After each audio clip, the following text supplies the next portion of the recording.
Welcome to In My Opinion, and today I'm going to talk about something that I have been willing to talk about for a very long time. And these are my very personal views, which are also part of my personal experience. And the topic of today's conversation is going to be reservation. So, obviously, reservation is a very polarizing topic. People from different communities have different views on it, of course, because they have their choice, they have their benefits or their disadvantages linked to it. But I'm not going to talk because of my disadvantages, which arise out of reservation. My question today about reservation is going to be more, focused on its effectiveness rather than its existence. One big thing first that I want to say is that reservation is important. Reservation should exist, but reservation should not be the same as today. So these are two different things. Reservation should exist, but one community where reservation definitely needs to be given by going out of the way is the PWBD community, which is the people with benchmark disabilities. These people have no other way of living their lives but by getting a little help, with if with their significant their significant contribution, with their significant competence, and a little help from the people who are otherwise much more capable of doing things. I guess these people can achieve a lot more in their lives and can lead a happy life, so that this community doesn't have to feel excluded. That's one thing.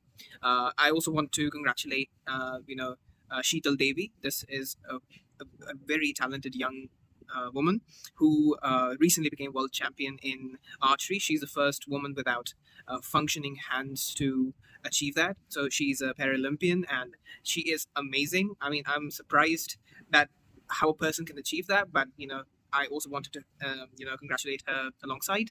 Coming back to the topic of reservation, I think that the reservation system was created for a very good reason.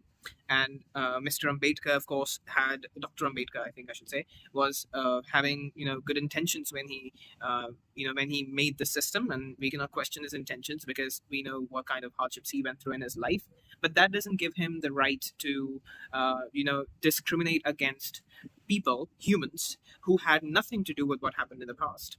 Let me ask this very simple question before sharing my views on how reservation should be or what kind of reservation should or should not be.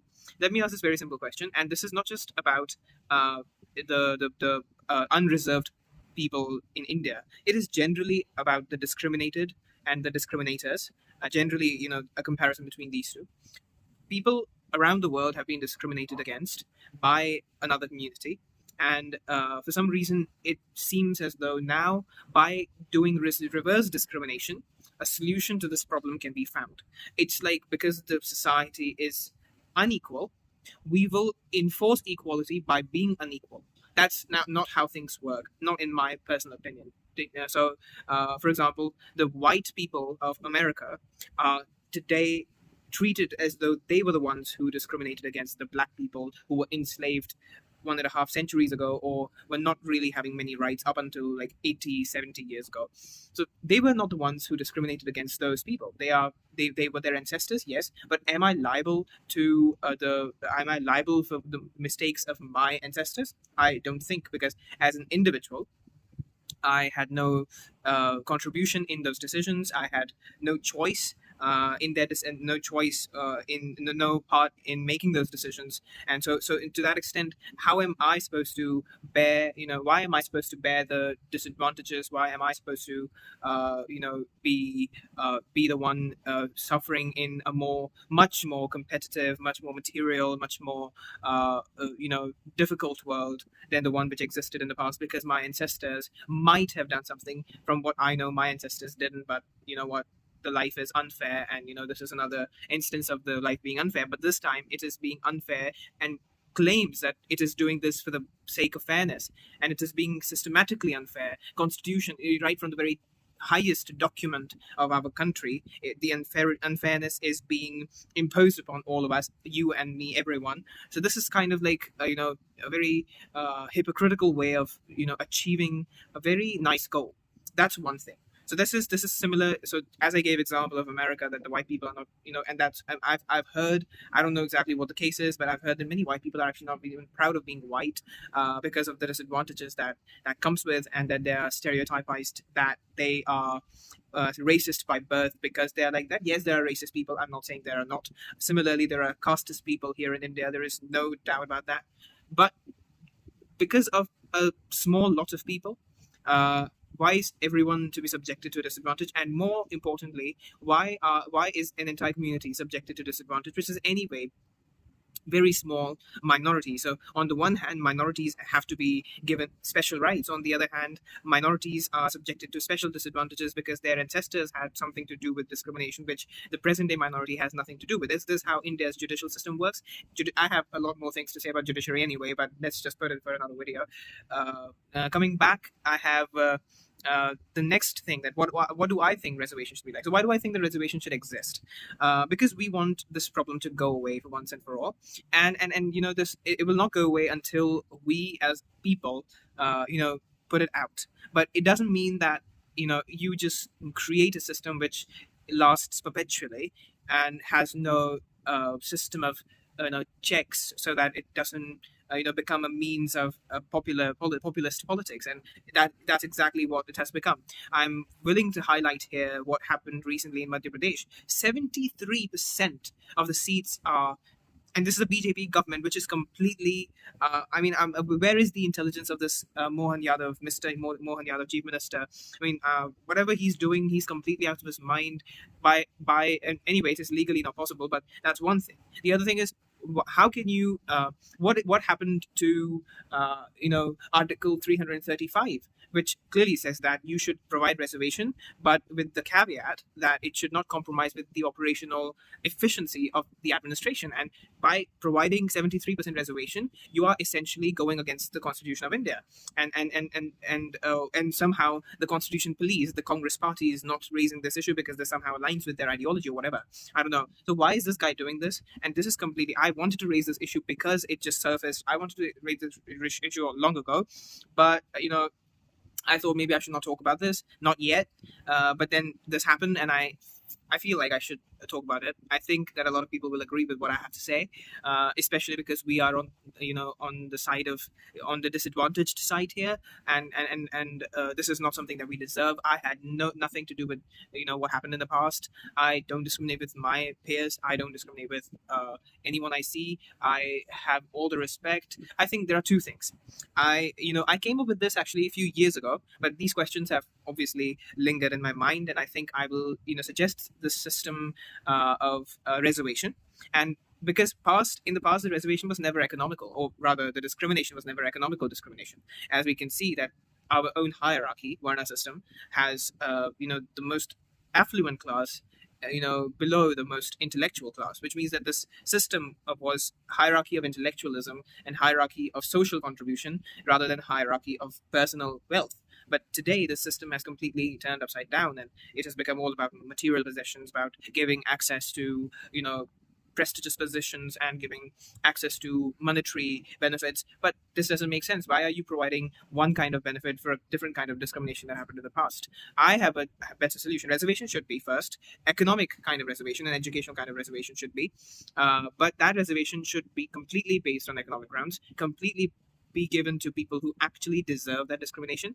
The people who come out and say that if economic grounds are considered, the people who are economically weak in the Brahmin community and in the Vaishya community and the Kshatriya community, which are otherwise not weaker classes, backward classes, will take extra advantage of this.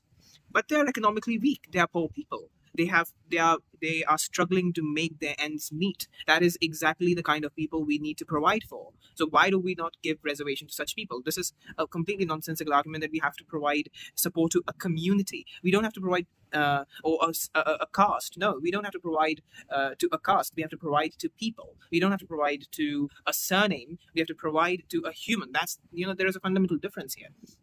No one listens to this.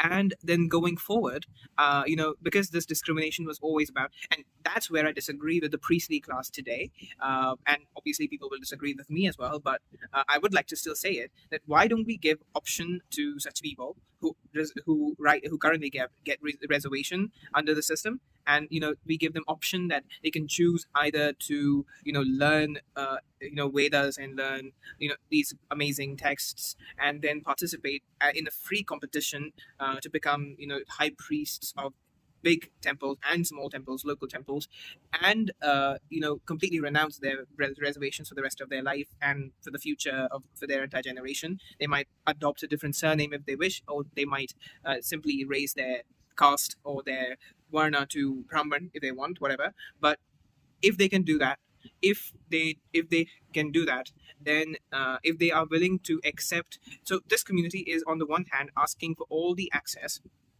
to intellectual circles, which is completely deserving, yes. But at the same time, they want to keep the reservation.